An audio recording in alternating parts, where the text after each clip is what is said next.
In this video, I'm going to teach you how to add cursor in Android. It's a very easy process, so make sure to follow along. In this video, I'm going to showcase all of the ways in which you will be able to use a cursor in Android.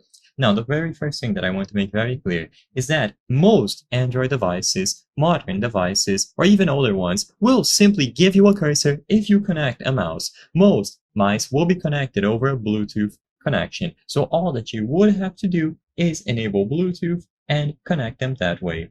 Alternatively, you can use a cable, but as long as you have a mouse connected, it simply gives you a cursor. This feature is built into Android. However, if you don't want to use a mouse this way, then I'm going to show you some alternatives. First, if you go over to the settings on your device and you look for a mouse, you might actually be able to enable mouse pointer or an actual cursor that you can use. So look for mouse pointer. As you can see, my Xiaomi device has this feature where I'm able to have this little cursor running around, or alternatively, you might be able to look for assistive touch. However, because not all Android devices are going to have assistive touch or a cursor like this, I recommend that you download this application, Touchpad for Big Phone and Tab.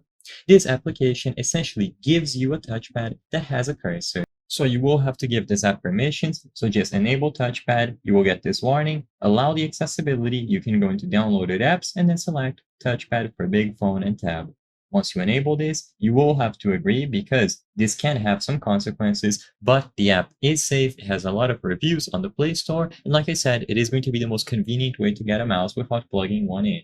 And as soon as you do this, you will see your cursor around the screen. Now, of course, because I have my own cursor from my settings, I'm not going to be able to use this one to demonstrate it, but as you can clearly see, it is available there. And you are able to use this touch bar here to move it around, do actions, and so on.